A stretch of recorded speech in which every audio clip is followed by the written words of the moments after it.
Unit 9 Notation Writing.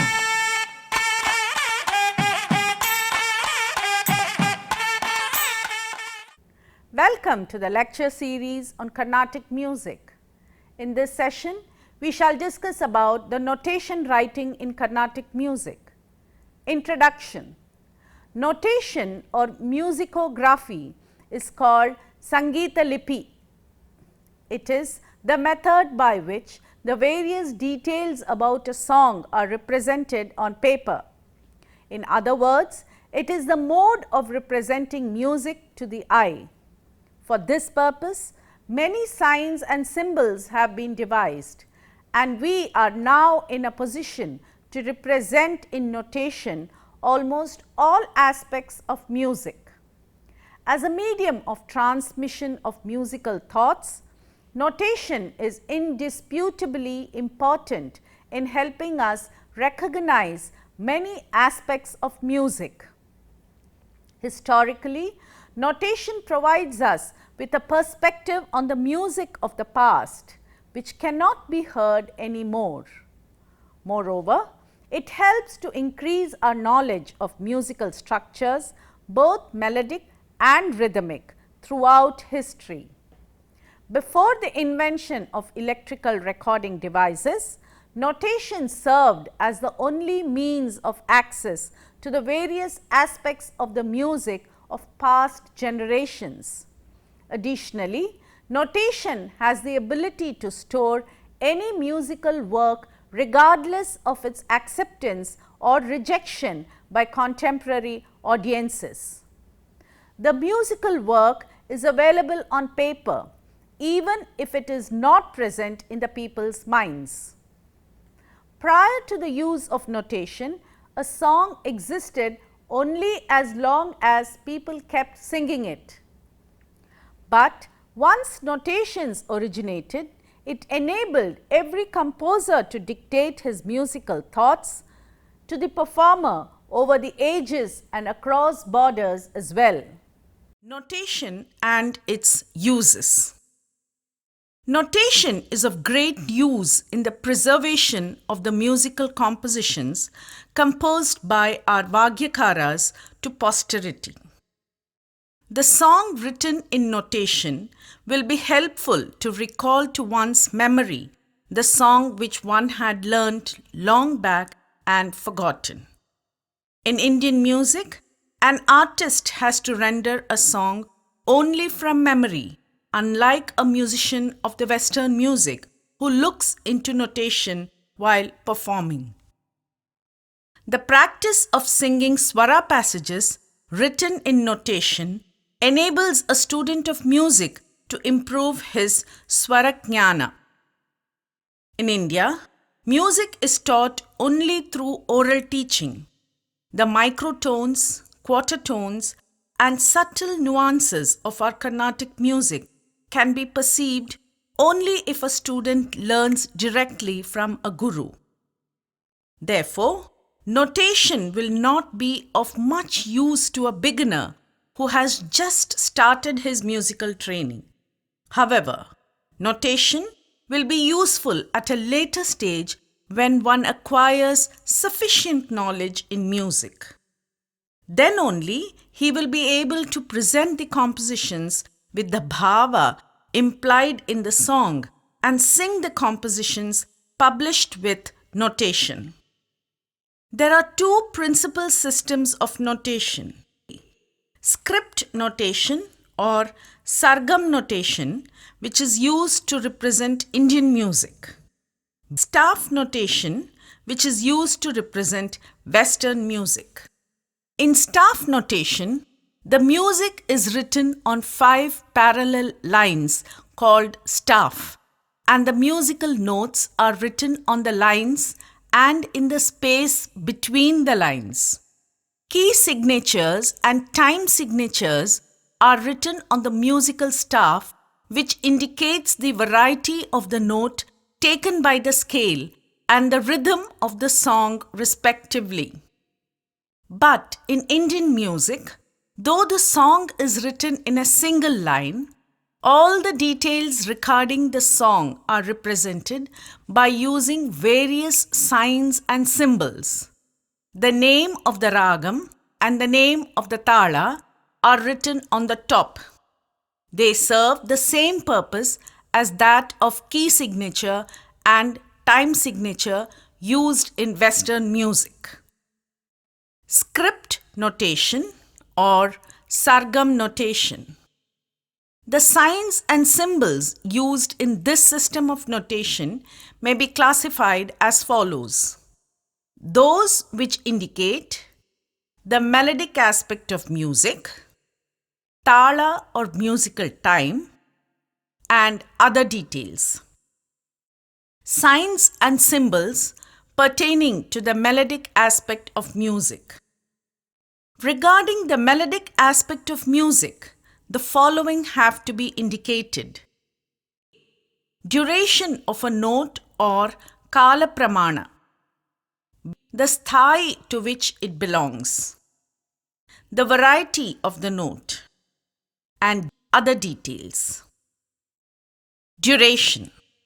To write a song in notation, the swaras may be written as sa, re, ga, ma, pa, dha, ni, dropping the vowel in the solfa syllables used in music.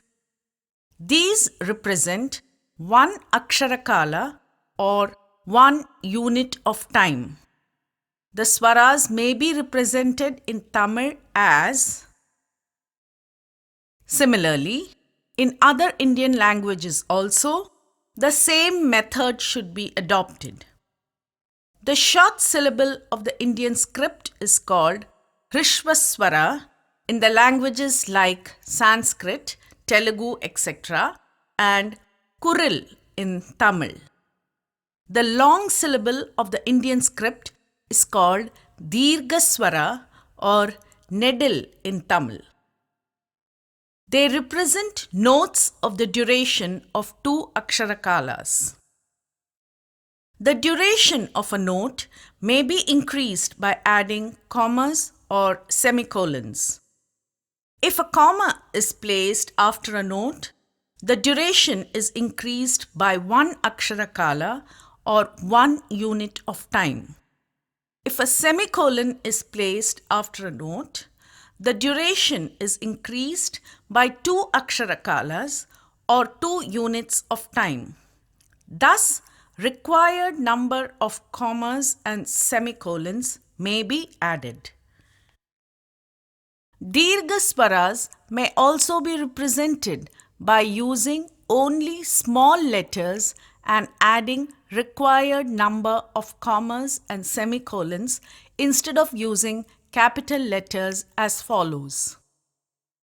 Sometimes, swaras have to be sung in faster tempo, that is, for a duration of one aksharakala sung in the first degree of speed, that is the Pratamakala. 2 notes have to be sung in the second degree of speed, that is Dvitiyakala, and 4 notes in the third degree of speed, that is Tritiyakala, and 8 in the fourth degree of speed, that is Chaturkala. These degrees of speed or kala are the relative degrees of speed. If 2 notes are sung to a unit time in the Pratama Kala or the first degree of speed, 4 notes are to be sung in the second degree of speed or Dvitiya Kala, and so on. These various degrees of speed are indicated by writing horizontal lines above the notes as follows. The horizontal lines written above the swaras divides the duration of each note into half. Thus, if one line is written above the 8 swaras or 8 aksharakalas, each one of the swara or aksharakala will have the value of half aksharakala. Therefore, the total value of 8 swaras or aksharakalas will be 4 aksharakalas. For example, sa, ri, ga, ma, pa, dha, ni, sa is equal to 8 aksharakalas, with a line on top. Sa re ga ma pa dha ni sa is 4 akshara-kalas. If 2 horizontal lines are written above the 8 swaras or akshara-kalas, the value of each note is reduced to 1/4. Therefore, the total value of 8 swaras or akshara-kalas will be 2 akshara-kalas. Example: if 3 horizontal lines are written above the 8 swaras or akshara-kalas, the value of each note is reduced to 1/8. Therefore, the total of 8 swaras or akshara-kalas will be 1 akshara-kalas.